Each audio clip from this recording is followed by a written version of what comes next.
volta, deu a volta por cima. Ah, foi muito bom. Eu tô bombando. Fez isso aqui, ó. Ele pegou um disco de cobre, colocou no meio um papel embebido, né, um algodão embebido com água e sal e uma placa de zinco. Aí botou algodão, cobre, algodão, zinco, algodão, cobre, algodão, zinco, algodão, cobre, algodão, zinco. E colocou os discos empilhados. Pegou aí? Empilhados e fez a primeira pilha. Porque a pilha vem de discos empilhados. Eu não acredito que pilha é de pilha de discos empilhados. Toma essa. Não acredito. Toma. Essa eu não sabia. E assim ele conseguiu produzir eletricidade num fluxo a partir desses vários disquinhos. Essa aqui é a própria pilha dele lá, de Alessandro Volta. E Alessandro Volta disse o que para Galvani? Quando fez? Nada. Nada? Galvani já tinha morrido. Ah. Galvani morreu com a certeza de que estava certo. E geral acreditava em Galvani. Quando Volta prova que Galvani estava errado, a galera entra no laboratório que tinha sido de Galvani, começa a queimar os livros, começa a destruir. A galera ficou puta, falou, eu acreditei em você, entendeu? E você estava errado. Adivinha quem foi defender? Volta.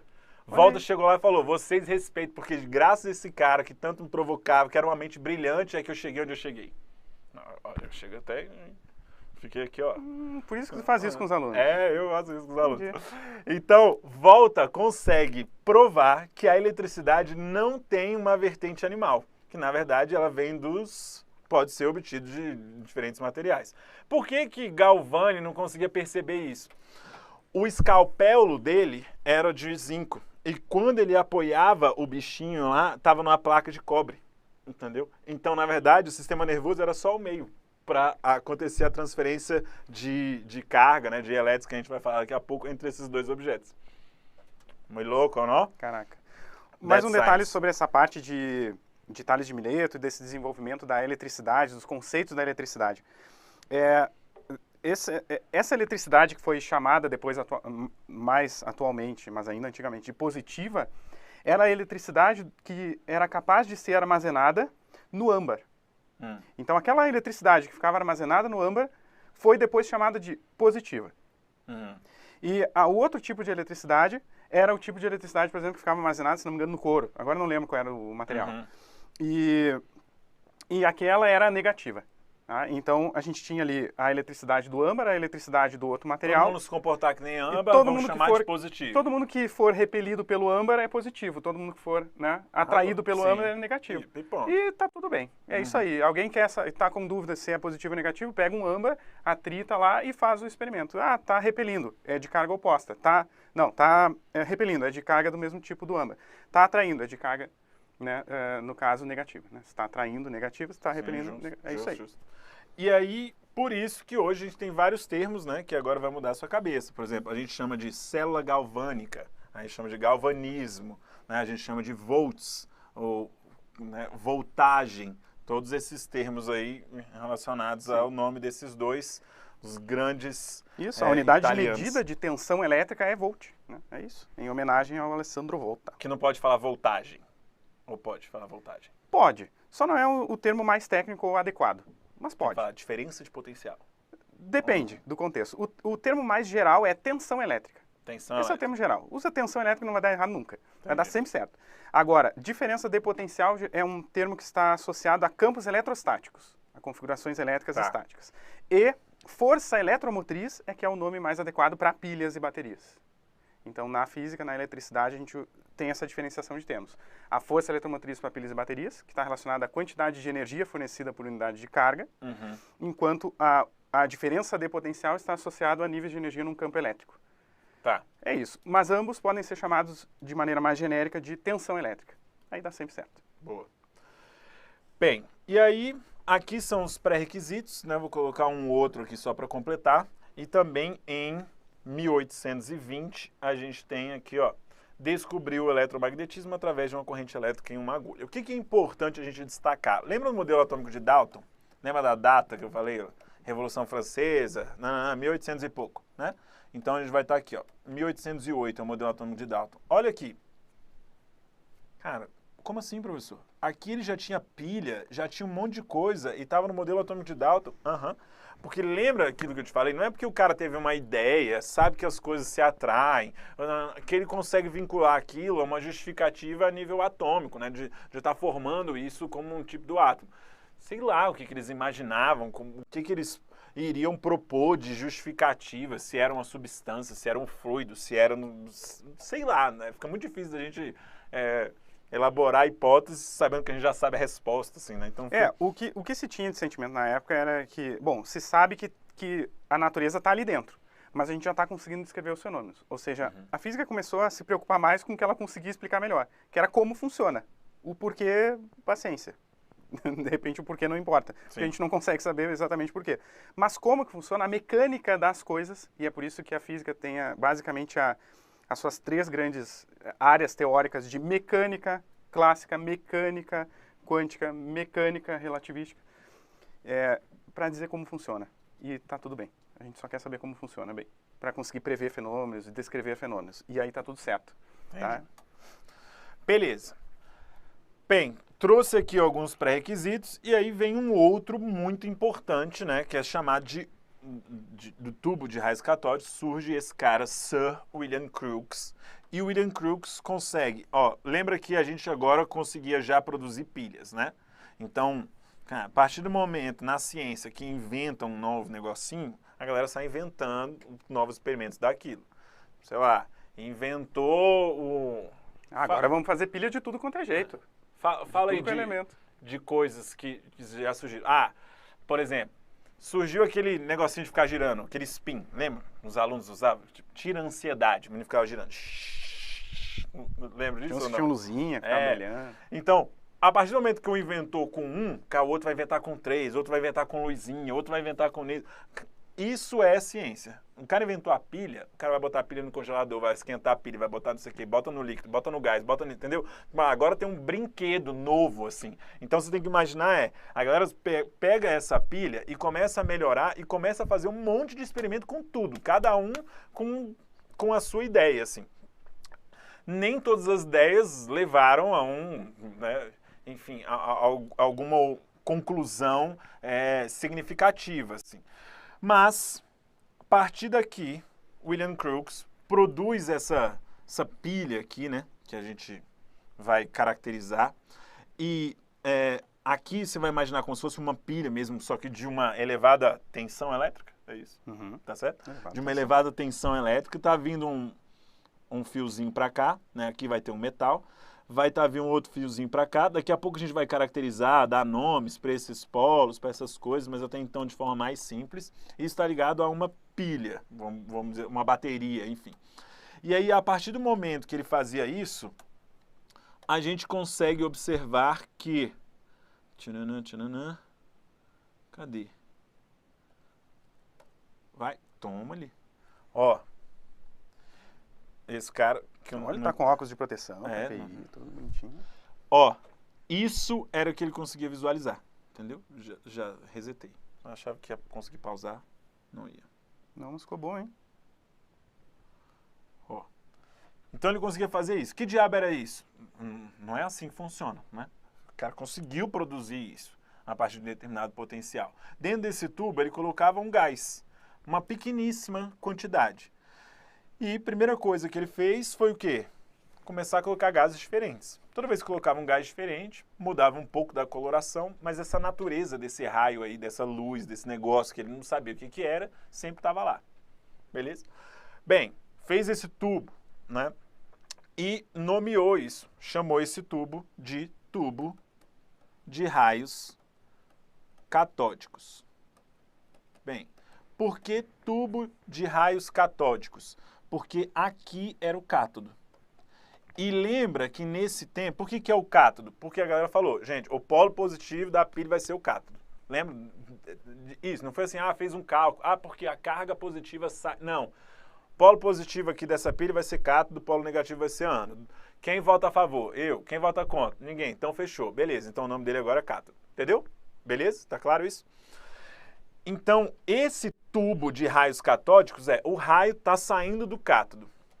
Quando você fala isso, primeiro, como é que você sabe Como é que você sabe que isso aqui é um tubo de raios catódicos? Como é que você sabe que o raio está saindo ali do cátodo? Então tinham que ter outros experimentos para conseguir realmente provar isso. E aí aqui a gente faz isso, né? A gente mostra. Ó, olha só esse experimento.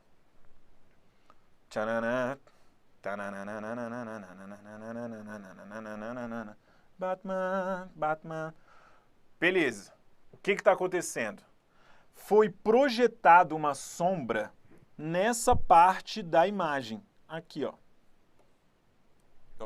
Nessa parte aqui do tubo. Se a sombra está aparecendo aqui, da onde está saindo o raio? Né? Porque tem uma placa metálica aqui e tem uma placa metálica aqui, ó. Só mudou, né? A galera lembra que eu te falei? O cara pega um tubo e de repente ele começa a mudar o tubo, fazer novos experimentos para tentar tirar outras conclusões. O raio, sabe que ele iria fazer essa curva aqui. Só que aí de repente ele projeta essa sombra. Se tem essa sombra sendo projetada para cá, o raio necessariamente está saindo daqui. Se você conseguir provar que o raio não sai dali, você tem um grande destaque científico, um prêmio Nobel na sua frente. Até então ninguém conseguiu ter essa outra visão mais clara de que realmente esse raio sai dali. E aqui é onde? Está ligado no polo positivo, ou seja, esse aqui é o catodo ou cátodo. Então, por isso, raios catódicos. A ciência, gente, é assim. A ciência é experimental. A gente faz coisas que a gente está olhando para tirar conclusões do que a gente não vê. Beleza?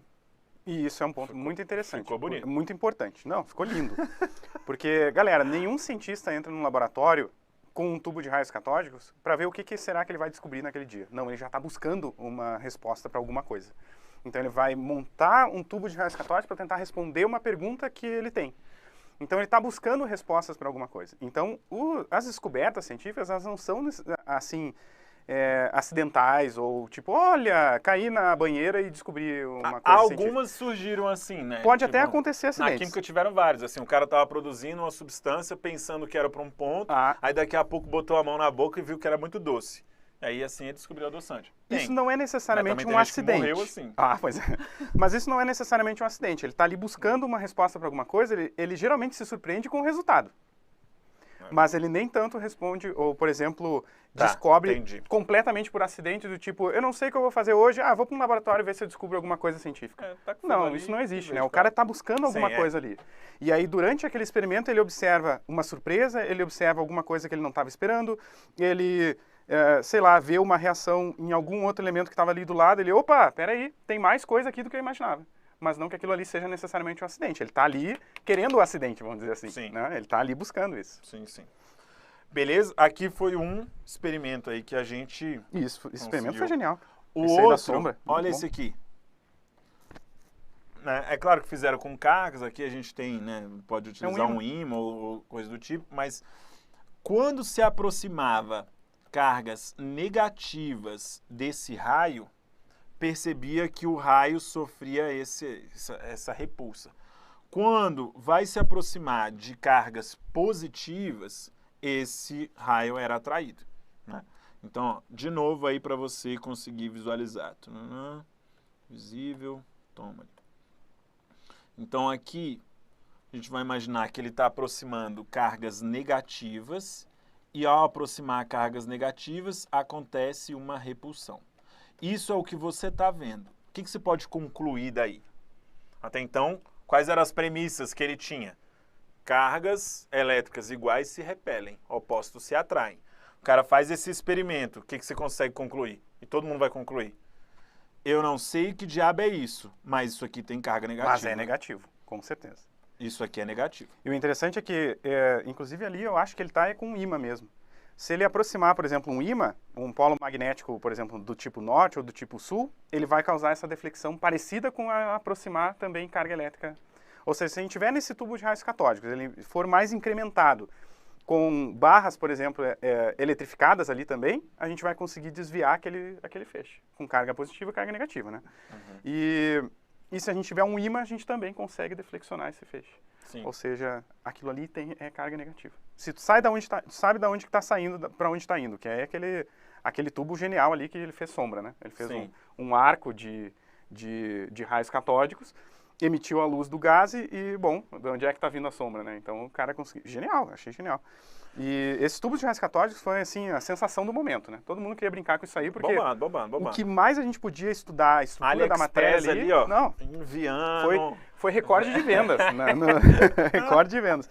E tubo de raio catódico de tudo quanto era jeito. Os caras começaram a fazer de tudo quanto era jeito. Agora, outro experimento sensacional era esse aqui, ó, do tubo de raios catódicos. O que acontece? Lembra que eu falei, né? Faz um monte de tubo e vai modificando. Esse aqui é um tubo de raios catódicos e botou aqui uma hélicezinha bem leve. Caraca, entendeu? Isso aí eu não conheço. E ligou. Alô? Pronto, agora vai. E aí ele vai ligar. Quando ele liga...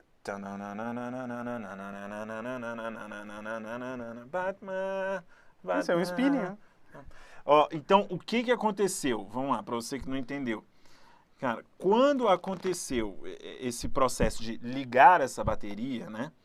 Esse feixe de raios catódicos, até então o que a gente sabe? Cara, esse negócio sai daqui e tem carga negativa. Aí esse negócio que tem carga negativa aqui saindo, ele vai empurrar isso. Beleza?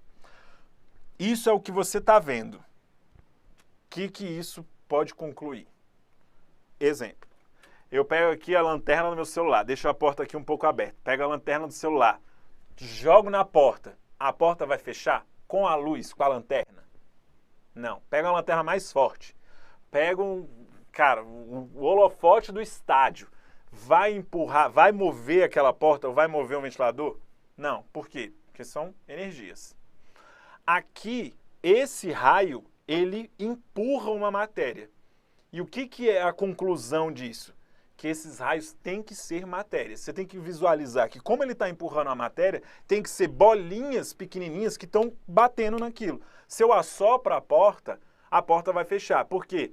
O meu sopro tem partículas. Essas partículas vão estar lá dando porrada e vai empurrar essa porta. Esse experimento aqui é o mais importante que a gente vai chegar. Genial. Ou seja, a partir desse experimento a gente fala, eu não sei que diabos são esses raios, mas eles saem do cátodo, eles são cargas negativas e eles são partículas, eles têm massa, eles têm bolinhas, se a gente for pensar nesse contexto aí. Que diabo é? Isso é átomo? Aí a galera vai falar, será que está saindo átomo entrando? Aí ele, mas não faz sentido, porque esses raios estão saindo de uma placa de um metal, beleza? E entrando numa outra placa de metal. Um átomo não vai entrar dentro de um outro átomo. Não tem como isso acontecer. Cara, esse fenômeno até então da eletricidade, esse fluido que eles imaginavam, é alguma coisa que está saindo de um átomo e entrando dentro de um outro átomo. E esse negócio tem carga negativa. E ele sai daqui para cá. Era isso que tinha. Era isso. Thomson vai pegar esses experimentos e vai pensar, cara, esse negócio deve estar dentro do átomo. Deixa eu pensar aqui na ideia do átomo. Ou seja... Se não é átomo, vai ser o quê, né? Tem que ser coisa que está dentro. Exato. Isso aqui, ó. Genial. Yes! Science! E aí, a conclusão. Os raios catódicos são partículas. Beleza? Bem, no mesmo tempo, surge um cara chamado Stanley Miller. E Stanley Miller, você me corrija se eu estiver errado, além de várias outras coisas, ele consegue provar qual que seria a menor carga negativa existente no planeta. O experimento de Millikan. Sim. Isso. Sim. E fala, cara, a menor carga é essa aqui, ó. A partir dessa noção, Thomson, junto com esses outros experimentos, começa a vincular todos esses raciocínios para uma coisa só e pensa na ideia de átomo. Quando ele vai pensar na ideia de átomo, o que ele tem? Vamos lá. O que ele tem de átomo? Partículas carregadas negativamente. O que mais que ele tem? Nada. Ele pode falar que o átomo só tem partícula negativa? Faz sentido isso? Partícula negativa vai ficar do lado da outra partícula negativa? Não. Então, tem que ter partícula negativa, mas o que vai segurar uma partícula negativa é alguma outra coisa positiva. Ele pode falar que tem partículas positivas? Pode, mas ele consegue provar? Não tem nenhum experimento de partícula positiva. Só saiu raios catódicos, não saiu os raios anódicos, os raios do outro lado. Então, até então, só tem carga positiva e tem partícula. Cara, como é que eu vou estruturar esse átomo? A única maneira que ele vai vincular com isso é, existem partículas negativas e um tipo de energia que segura essas partículas negativas. Ou seja, tipo uma pasta, uma meleca, uma bola de ranho, alguma coisa assim que está segurando as paradas. Algum negócio que tem carga negativa e um trem, uma geleca, um fluido. A galera nesse tempo, né, os físicos desse tempo, gostavam muito do termo fluido. Tudo que não sabia explicar é fluido. Tipo o que os físicos fazem com energia. Todo mundo sabe explicar, energia escura, sabe? Então, fica inventando, empurrando essas histórias. A gente não sabe, a gente cria um nome e empatei. 2-2. Aí, então Thomson chamava de elétron em um fluido de carga positiva. O que é importante você caracterizar esse fluido? Lembra que esse elétron, ele está dentro de um átomo e ele vai entrar no outro, porque ele vai sair de uma placa e entrar na outra. Então tem que ser fácil, né? Vamos dizer assim, relativamente fácil esse processo. O que vai mudar é a força de atração.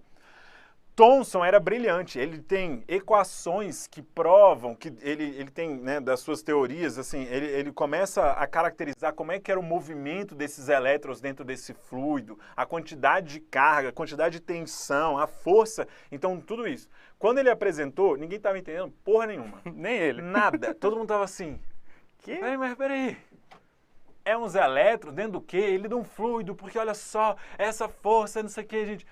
Mas peraí, não tô entendendo. Aí ele, gente, a galera é o seguinte, imagina um plum pudding. O que é um plum pudding? Pudim com ameixas. Ele imagina tipo um pudim com ameixas. As ameixas são os elétrons e o pudim, a massa do pudim ali, é esse fluido de carga positiva. Aí todo mundo, agora tá fazendo sentido.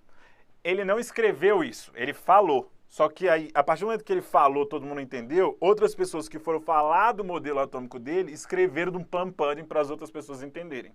Isso é bem interessante. Bolo formigueiro é muito mais gostoso. Não. Mas não faz sentido. Não faz sentido.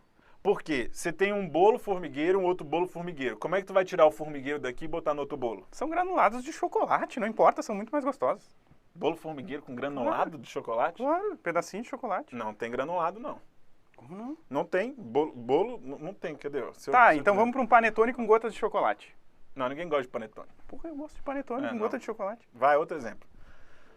Melancia. Vamos para um exemplo bobo. Porque tem que ter uma certa facilidade de tirar de um e colocar no outro, assim, ó. Gelatina com frutas. Que fruta? Sei lá, pedacinhos de maçã. Não bota passas, porque passa é ruim pra cacete. Eu concordo. Passa é muito ruim. Então tá, bota lá gelatina com granulado. Pode ser? Tá, pode ser. Então tá. Aí a gente pode pegar o granulado de uma gelatina e botar no outro. Tá, um pedacinho de maçã de uma, tira e bota um pedacinho de maçã na outra. Thomson, essa ideia ia ser muito melhor que o seu pudim. Muito melhor. Os alunos muito têm mais muita gostosa dificuldade. também. Tem dificuldade. Mas assim, o que é interessante? Ele não falou passas. Ele falou pudim com ameixas. Ele falou plum pudding. Ameixa é melhor. Não, só que o cara que foi traduzir isso pro português, acho que falou, não, ninguém gosta de ameixa, vou botar passa. Não acredito. Entendeu? No Brasil é o único lugar que a gente chama, é o modelo dele, de pudim de passas. Não. Ele nem falou de passas, ele falou ameixas. Ele devia estar no Natal comendo um arroz com passas. E nem deveria ser com, entendeu? O cara que traduziu nisso e a galera foi copiando, não, errou rude. Mas o vestibular tu vai aceitar tudo. Pudim com, ameixa, passas, bota tudo. Professor, isso foi uma questão discursiva. Bota passas, já que no Brasil a gente fala tudo errado mesmo. Bota lá, pudim, pelo menos põe o com, tá? Pra você falar que você sabe português, pudim com passas. Só faz isso. Então, bem, nome do modelo atômico, pudim com passas, ameixas, o que você quiser aí, você pode chamar. Toda vez que eu dava aula disso, tinha um aluno que falou assim, eu pedia lá, qual o nome do modelo? Eu lembro perfeito. O galera escrevia brigadeiro. E eu, errado. Professor, você falou que eu podia chamar do que você quiser. Você pode chamar do jeito que você quiser. No vestibular, não, irmão. Bota brigadeiro, melancia, gelatina com granulado. Num Kimi Game deu treta. Ninguém vai entender. Num Kimi Game deu treta. É isso. Bem, então o que o modelo de Thomson vai explicar? Tudo que Dalton conseguiu explicar, das transformações, da proporção em números inteiros, etc e tal, e os fenômenos elétricos. Transferência de elétrons, formação de cátion, formação de ânion, eletricidade, né? Ou seja, qualquer coisa que vai tirar um elétron, passar para outra coisa, isso aqui vai ser explicável. Beleza? E aqui a gente já não tem mais um modelo gravitacional, né, para explicar a atração dos átomos, e sim um modelo elétrico. Não, e aqui já ficou bem claro que é o eletromagnetismo que está aqui agora pesando, não é mais a gravidade, né? Ou seja, é a teoria do eletromagnetismo que está de uma vez por todas entrando aqui na teoria do Thomson e no modelo atômico, porque agora o que a gente tem é fenômeno elétrico, a gente tem cátodo, tem ânodo, tem carga elétrica, tem tensão elétrica, então o que está respondendo ali é eletricidade. E outra, aquele feixe ali, se fosse gravidade, aquele feixe ia cair. Sim. Aquele feixe não caiu, ou seja, a gravidade está praticamente assim, desprezível os efeitos da gravidade. Não existe a gravidade, é isso que você está concluindo. Completamente desprezível. Não existe a gravidade. Vai, valeu.